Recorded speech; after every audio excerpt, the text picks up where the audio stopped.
we're here at episode 5, and this is the final episode of our home defense course for you. And if you've been following along the whole time, you've picked up a lot of great tips on protecting your perimeter, getting in close to your house, keeping intruders out, and even what happens when they get in.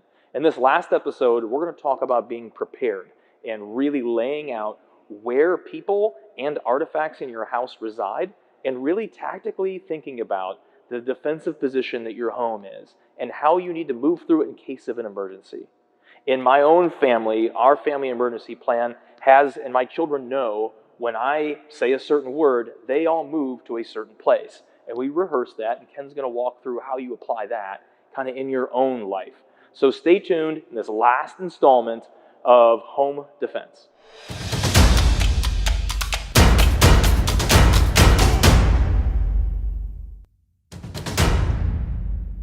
All right, guys, we're at the point where we're going to start talking about tactical geometry, where the worst case scenario has happened.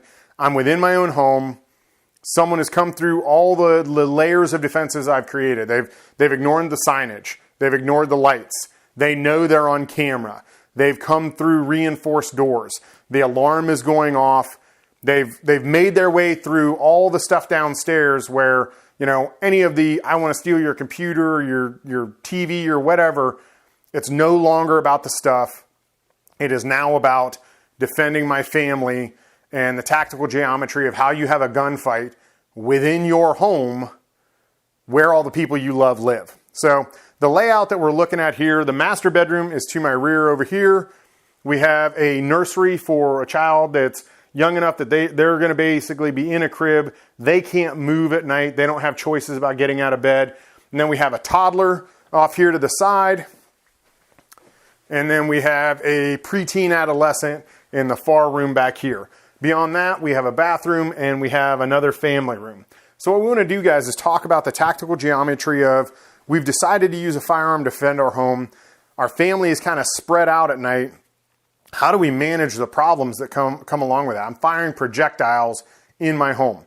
In our previous segment, we talked about weapon choice. We talked a little bit about ammunition choice.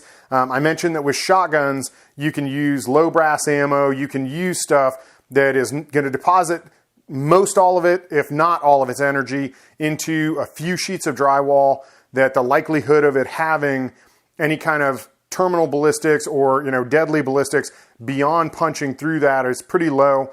So you start to limit the collateral damage or the fear of a punch through within your own home. But you still have a weapon system that is deadly to direct effect on a target. So what I wanted to talk about with Justin, though, is, so from his bedroom, the sight lines that he has directly to the nursery and directly to his other daughter's room, you have layers of drywall built in. You've got two here. You have a banister railing here that's actually taller than the toddler and obviously much taller than the baby. Now the adolescent, the young boy, he's tall enough that you would be able to see over this. It's definitely a shoot-through issue, definitely a concern that you really need to be worried about. But the thing is that he's in a situation where from his room, say an intruder got all the way and for whatever reason came directly to the master bedroom. It really was in some way, shape, or form about them. He knows that he has a direct sight line that direction. He has a direct sight line this way where the likelihood is super duper low. And with the type of weapon system we're talking about, the likelihood of a shoot through is almost negligible. Those are things to be concerned with. Now let's put it into a better, cleaner light. All the stuff we've done, the alarms, the lights, the noise, everything we've done worked. And they're both awake, they're alert, they understand that someone's coming in the home, they get that there's a problem. Because this is the nursery, and we're talking about a baby who is in a crib, can't move on their own, this should be the rally point for all the other children and the adults. They go in here, they need to get a door that's a hardcore, non-residential door. The doors that that hang in our houses are basically really tough cardboard. Anyone who's remotely, wanting through this thing, it's going to take a split second. It's not going to take long at all. You're not going to need tools. You can literally bum rush it with force and it's coming down. So we need to get a solid core, either metal or full hardwood door on this. We need to get some sort of locking mechanism, a deadbolt preferably, and then some sort of secondary lock. If this is truly going to be the hard door in the house, we need to really make this door robust for the entire family. It should be the kind of thing where you and the kids both know, and let's say he's gone, and, you know, we need to get everybody in here. Someone comes to the door and they're persistent and they won't go away. The odd weirdo who comes in the cul-de-sac and drives around a couple times and then shows up at your door and it's some stranger and you just got a bad feeling. This should be the rally point for the entire family. They should know, hey, something's wrong, go to this room. And also be the kind of thing where when you talk to the kids about it, they should understand that if they're told to go there, there are no questions. There is no, we're not going to discuss it. You're going to move. We're going to get there. We can discuss it once we're in there. And I'd already mentioned to Justin before the film was rolling, we want some sort of secondary pad here for the alarm. There needs to be, you know, you need to have the capability of the panic button on the alarm box should be here. If you guys have a hardline phone or anything of that nature, maybe even an older defunct cell phone. A lot of people don't know that even a cell phone that's no longer on a plan, if you have it on your Wi-Fi, you can dial 911 from it. You can make emergency calls from it.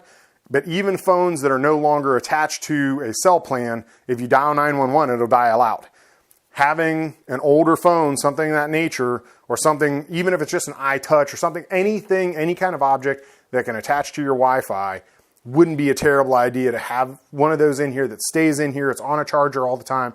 It never moves. It never leaves. It doesn't get played with. That is its stated purpose. And that's the, okay, something's wrong. I got a bad feeling. I need to call the cops. Let's get someone safe. Everybody somewhere safe. Okay? That would be a great place for this to be that room. The other thing I was talking to Justin about is basically because everyone, when it's nighttime, is up in this area. This is the only place in the house that it's really worth being in an offensive position because you're putting yourself in the offense specifically because you have no other choice than to be offensive because you've pushed me into such a defensive position. Coming upstairs is a nightmare for any kind of intruder. It doesn't matter, you know, how well trained or what you know or, you know, where you come from. Approaching an armed subject upstairs is a miserable nightmare. So this would be a great place to have a secondary light. It can be, I don't care if it's decorative or whatever, but some sort of lighting here that actually faces down that stairwell. And it can be tied into the alarm. It can be a simple switch on the wall that they have to come upstairs through a bright light that is very particularly aimed to be miserable to walk up through. This is the one place where I would be if I was in this house. And like I said, all the alerts and alarms, everything we've talked about up to this point worked. You're ready to deal with this situation. Got the family locked in here, got the door closed. They're on the phone with the cops. The alarm's already on. This is the place I am. This is where I'm standing with that light facing down because this is your last stand. This is the I don't have a choice anymore. It's coming through me, and then the last stand is that hard door until the cops get here. So that's the kind of thing that you need to think about is, you know, what is my last chance security? What are the full measures? How far am I willing to go kind of thing? And then what are the concerns within the confines of my house? You guys have little kids that are running around all over the place in a daytime scenario where you're just going about your life on a Saturday and the family is spread out all over the place. The low brass rounds that we talked about, how they deposit energy, what they'll stop in, those are all positive things. It makes the concern about the shoot through and the collateral damage of a family member being a much lower type deal. But it is still the kind of thing where the weapon system itself helps you defend against I'm a kid and it's interesting and I got my hands on it somehow. All those things. You have someone at your front door. You should probably go check on that or look on your phone and see who's there because you got Ring. It's the neighbor kid. We're okay. Okay. So, isn't that awesome, guys? We're talking about home security. He literally just pulled out his phone to see who's at the front door. But guys, that's the long and the short of it. You need to think about, it's not just about, I have a gun in my house. That's the ultimate answer. It's the ultimate end. If that's your only plan, you don't have a plan. you have the recipe for an accident. So, guys, you have to think about tactical geometry. You have to think about the shoot-through scenario. You have to think about it in the situation where I'm 100% totally ready. What does that plan look like? And I'm absolutely, completely not ready. People are all over the place in the house. I need to have a code word that means go to this room and lock that door. And that's, once again, it can be the non-negotiable. It's, I say this, you go, and you run, and you lock that door, and you stay there until I come and I say this. And it's quite literally a challenge and a password. And you can, they're young. Turn it into a game. Hey, we're going to play a special kind of hide and seek, and go. And it's just the kind of thing you do every once in a while just to remind everybody that this is how this works. We're still going to do this even though it's been weeks since we did it, but I want to know that you're still understanding the what's and the whys. Demystify guns. If you're going to have them in the house, demystify guns. Curiosity is what really kills people. And you have to remember, you still have to, even, let's say your kids are geniuses and 100% they're amazing with a firearm. They'll never touch it. They'll never deal with it. They have friends who are idiots. You got to be prepared for the kid who's never seen a gun before and lives across the street and his family's completely against it. It's totally on them. It's their choice. But you have to be ready for everybody's issue. If you're bringing them in your house, it's your responsibility. So the gun still needs to be locked away. It still needs to be secured. It needs to be accessible to you in the ultimate issue. But it needs to be secured from the curiosity of people who aren't supposed to be in your house or aren't supposed to be in those areas, whatever. It's a gun. A kid will find it. Okay? What questions do you guys have for me? I know I've thrown a ton of stuff at you, but just wanted, off the top of your head, what's been driving you crazy you need to know? So I guess in the first scenario where somebody makes it through all this stuff and for whatever reason we don't wake up in time or whatever and they're in the room, and with little kids in the house and everything, where would you keep a weapon that you'd have readily accessible to if you're in that situation? Either of us. All right, you mind stepping in there? Okay, let's talk about where we would actually put it. Hey guys, it's Joe. Just a quick word from our sponsor, Valley Food Storage. Valley Food Storage is the food that I store in my home. It's what my kids eat and snack on in the car sometimes. And overall, it is a great, healthy way to store long-term food storage for up to 25 years. I recommend it. It gives me and my family a peace of mind. And I want you to have it too. And they're so kind, they're going to give you 25% off, which is an unheard of discount. All you need to do is go to valleyfoodstorage.com/practical prepper, and you can unlock your 25% discount. So thank you to Valley Food Storage, and go ahead and get your discount today. Okay, out of the two of you, who's most likely to grab a firearm? Probably me. Yeah. What side of the bed do you sleep on? This side. You sleep on this side of the bed. I would have it somewhere accessible to there. Whether you put a mount on the wall to where it stands up vertical, and I know that seems kind of extreme to some people, but if you put a mount on the wall, it does two things for you. Number one, it's always going to be there. It's locked in place, but that's the other thing. It's locked in place. You've already negated the curiosity and the using the proper types of mounts. The way we've talked about storing that firearm, it's impossible to put it into action without bringing it out of the mount. So it's the kind of thing where it's the right answer for three different problems immediately. Thing being, even though you're less likely, he travels for work. I know he spends a lot of time away. Definitely. You need to be comfortable with it. Mm-hmm. You need to be ready and understand how to get that when it's dark and you're disoriented and you're discombobulated and you're afraid, and your hands aren't working and you're trying to rush. It's that kind of thing where you need to train with it enough. A lot of the more modern ones out there, they're either magnetic or electronic. It's simply a swipe key and it pops out. Those are a little bit more spendy.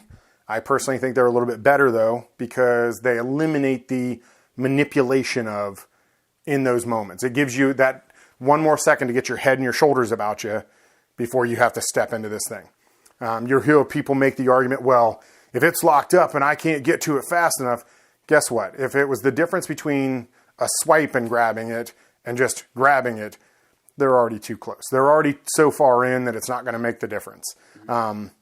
So if locking your firearm in some way or another, especially with all the offerings that we have out there today, if locking it in some way is the impediment that would stop you from putting it into play, you didn't have the time one way or the other. It wouldn't matter if it was sitting right beside you, because it's 2-3 seconds time. And we talked about some other secondary, like, once again, using the gate that you have at the bottom of the stairs for the kids and the dogs. That's a perfect way to have a last second, last ditch effort, little alarm. It costs $6. Yeah. You can buy it anywhere. And you lock that gate every night before you go to bed. Set that, you can put that thing on there. It's a set it and forget it. It's literally a key that pushes in and a key that pulls out. If it's in, the alarm doesn't go off. If it's out, the alarm does. You know, it's the kind of thing though that when he's gone, you have to be diligent about that. The upside is though, when your adolescent decides to start being sneaky and trying to get out of the house, you know, it's one more thing he's got to deal with to get out of the house. We've talked about how a lot of these things dovetail into the safety and security for everybody. It's the warm blanket of security within your home. Well, it's that layered thing that it's the one answer that solves a lot of different problems, gives you guys some more peace of mind so you can sleep a little safer at night, sleep a little more comfortably at night. What other questions you got for me? I have one actually. If our oldest actually comes in contact with the intruder prior to us knowing, how would you explain that to them as far as how to handle that situation? So you're saying that someone comes in the house, he's up and awake, or just he's in the house, it's Saturday in the middle of the day, whatever. I'm in my craft room, aware of the situation. That same word that tells everybody to go to the room. Okay. That should be a word that lets everybody know there's someone in the house that shouldn't be. And we've delved into an entirely different conversation though, because now we have to think about, did he just run into this person and he was able to escape and he's now kind of yelling to alert everybody? Or is it the kind of thing where this person has him? If you're talking about a hostage scenario, all bets are off. It's a completely different thing. And that's a whole different road to go down, because honestly, there's a lot of questions. There's only a couple answers, but there's a lot of questions that asks. The right answer is the first person who runs into someone who shouldn't be in the home, who is, that word that everyone knows means go to the safe room. That's also the same word that lets everyone know there's someone in the house. It has a singular purpose. It's only something that's said in those circumstances. That means if he's up here or wherever, or you're wherever, whoever's going to be the defender of your home in that moment, they know it just became game time. The fucking clock just got turned on. It's time to go. And the kids should know to go to the safe room and lock the door. Once they're in, they lock it and they don't open it for anybody but mom and dad. And it's just that simple. Do you suggest also another safe word in case one of us are not in the room present for us to? Absolutely. And quite honestly, because you guys have small kids, I would have one upstairs and one downstairs. It's the cost of a door and a lock. Yeah. I mean, it's really not that expensive, and it creates a situation where you guys spend most of your time in the family area downstairs. You know, the kitchen is the magnet in every house. Every family spends the majority of their time in some proximity to their kitchen. It's where people gather. It's where you eat.